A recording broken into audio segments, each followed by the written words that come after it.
Hi, and welcome to another episode of Cadence Fishing TV. We're fishing on the Warwickshire Avon and it's mid-November and we're in the transition really now between autumn and winter. We've had some hard frosts and you can see the river's looking really quite wintry now. So we're just going to try and catch what we can and give some good tips relating to river fishing in the winter months. The peg I've selected today is a peg that I've fished before, so I'm quite fortunate really that I know it's potentially a really good peg.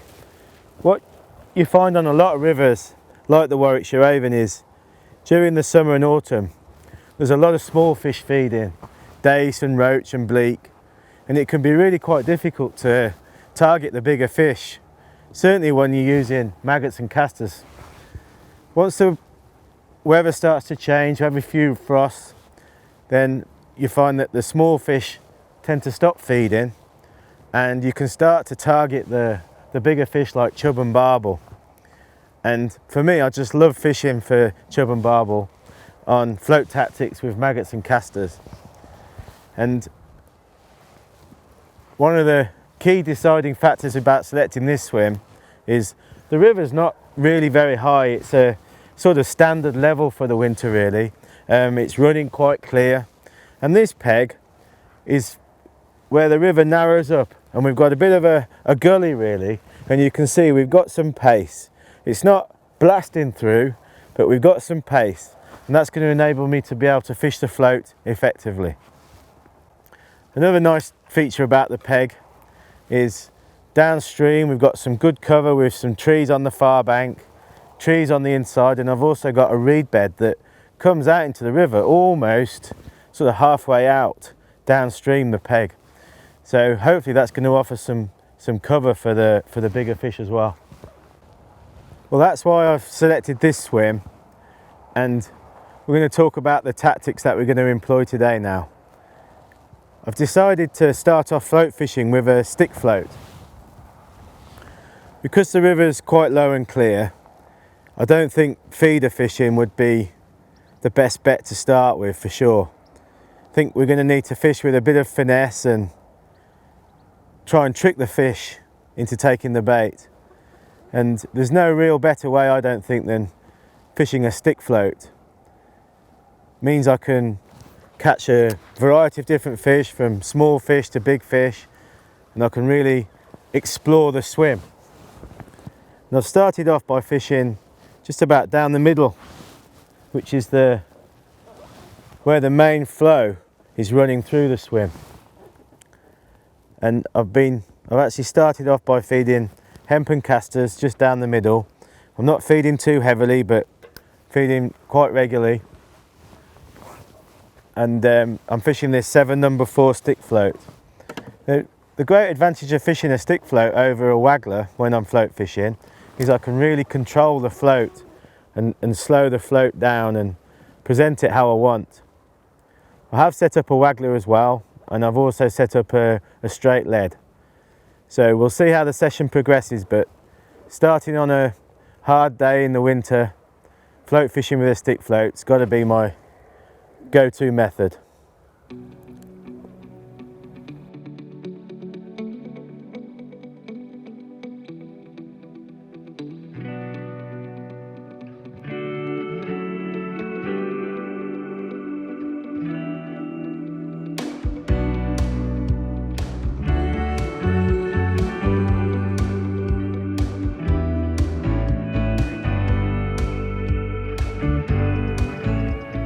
Well, that feels like a better fish.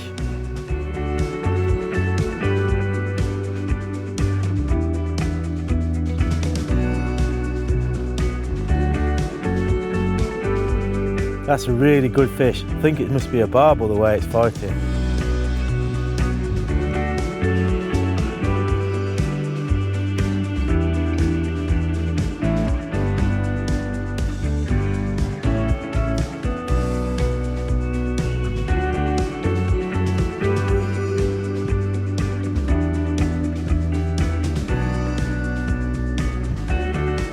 No, that's definitely a barbel. but you'll have to take your time on this one. I'm only using an 012 hook length. I'm going to concentrate on trying to get it out.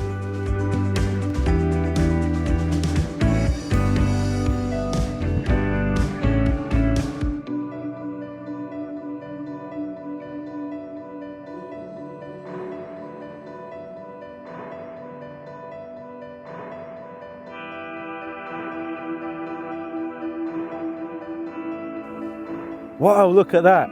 It's got to be £8 plus. I've got to really try and get this one.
Wow, brilliant, we got it.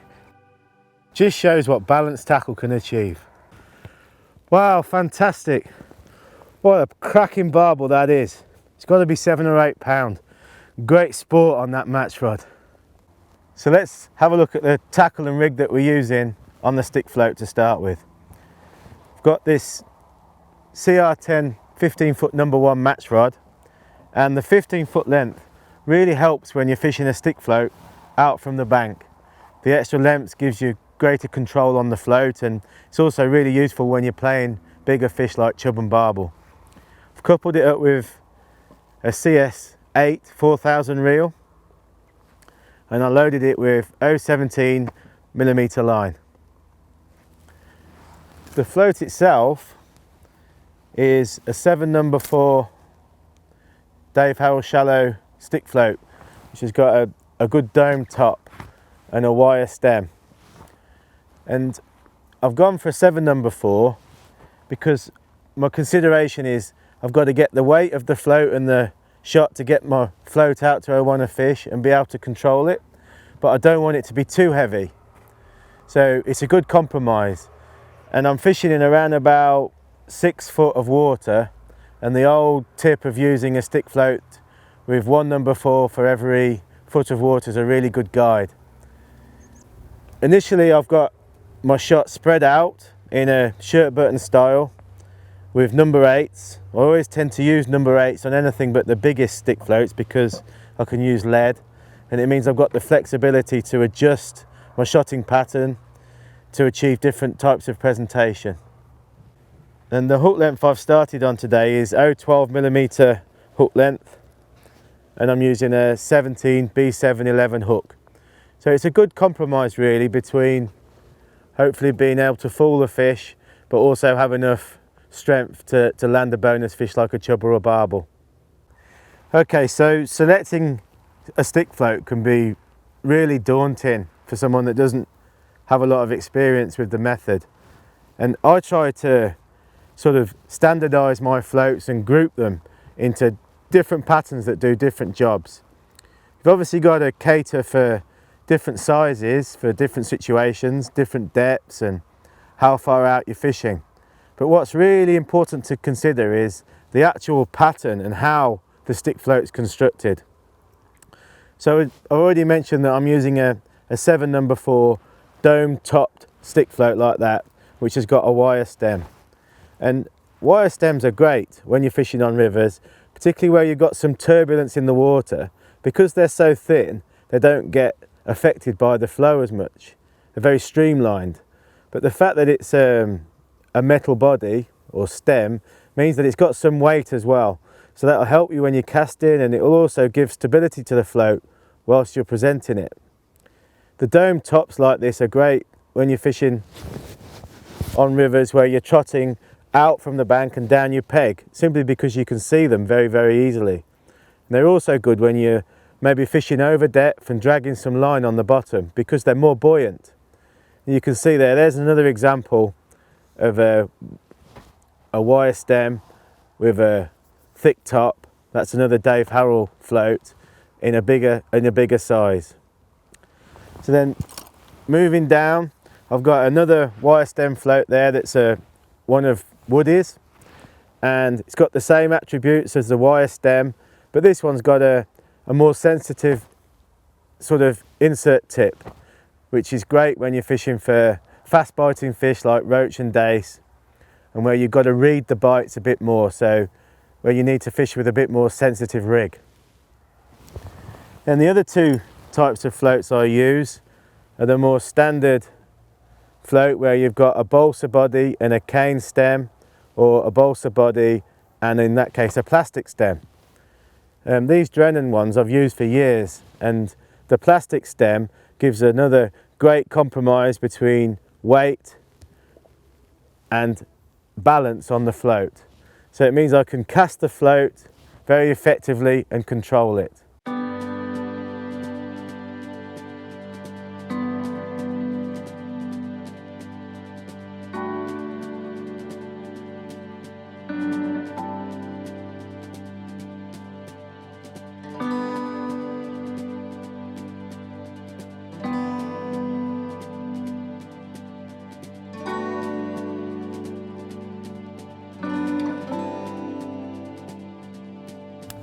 So I already mentioned that I'm targeting my initial fishing and feeding down the middle of the river, and I'm just loose feeding probably 10 or 20 casters and mixed in with some hemp, and I'm feeding it 2 or 3 times a cast to gradually build the swim up and hopefully get the fish feeding in the area where I'm presenting my float.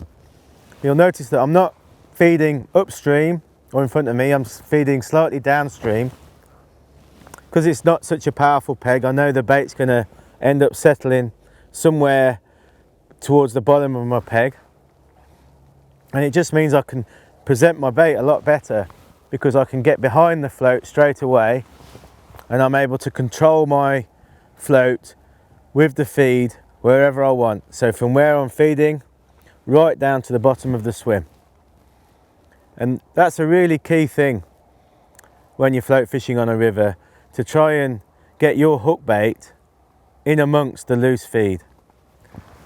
And often it will become apparent after a while of regular feeding where the fish are actually situated in the swim. So you can then start to anticipate where you're going to get a bite and hook a fish, maybe even cast further down your peg to that spot. But to start with, it's all about learning about the swim and just sort of logging that information, and certainly not overfeeding. In the winter it'd be easy to overfeed the fish and probably not catch anything at all.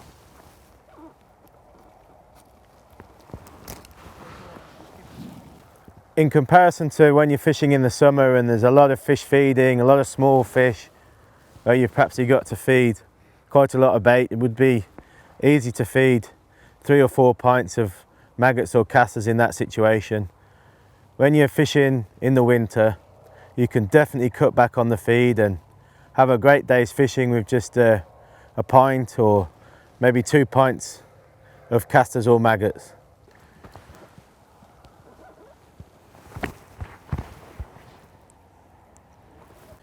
Another small roach, bit bigger, perhaps a couple of ounces.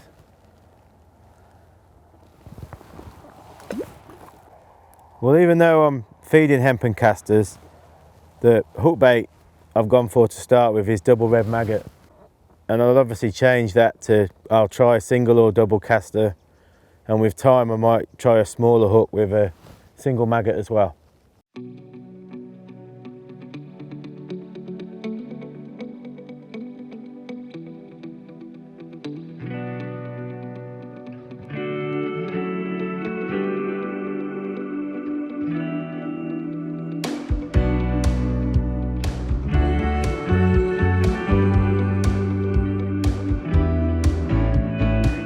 this feels like a better fish. I think it's a chub. And I caught it right up in the feed, so it would obviously come right up the peg and was intercepting the feed just as it was hitting the bottom, because the float had hardly settled. Yeah, it's a nice chub. I've got to take my time because I'm fishing with an 012 hook length, and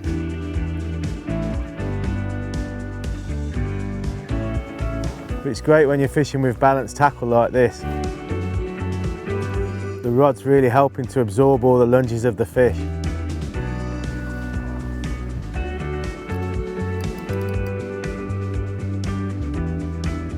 I can see him in the water trying to get under that tree down the side, look.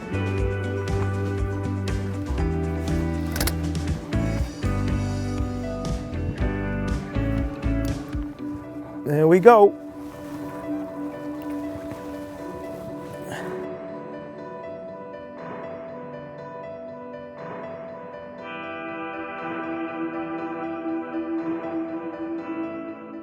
Well, that's a better chub. Just sneaked him in the corner of the mouth, look.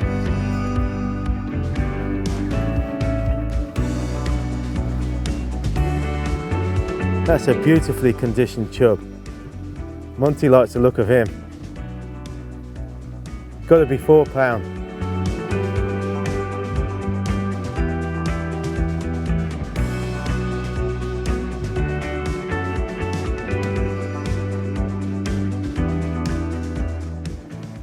So apart from the nice chub and barbel, I've caught quite a few roach, and that surprised me really, but it's been great to see them.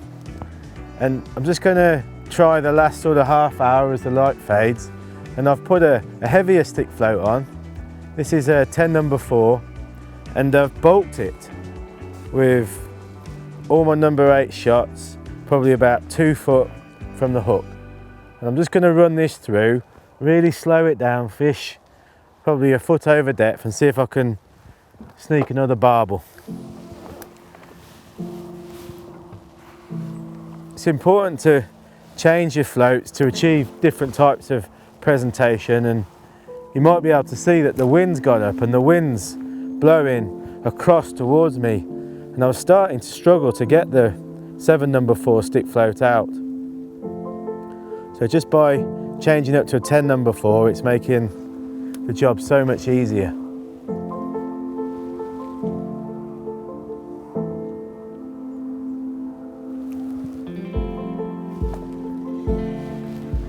There's another roach.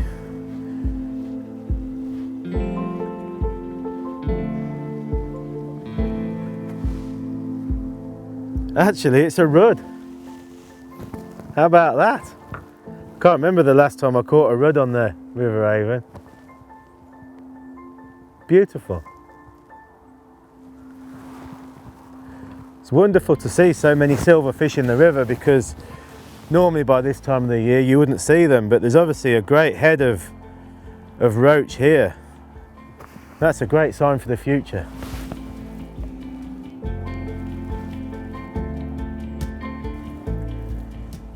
So the way I like to control a stick float, especially when I'm really holding it back like I am with this heavier pattern, is obviously you've got to get the line behind the float, and then I actually trap the line on the reel spool with my finger and then move the rod gently downstream so I can adjust the speed of the float and slow it right up.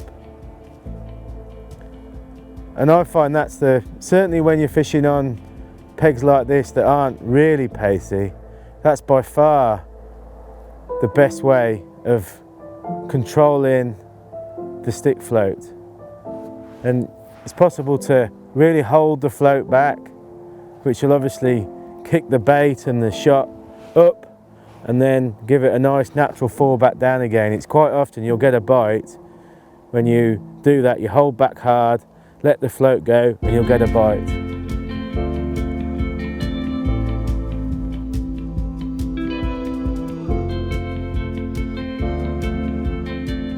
Well, this isn't a massive fish, but I think with this, it's a perch. We're going to call it a day.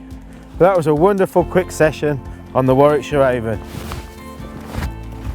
It just proves what a devastating method the stick float is.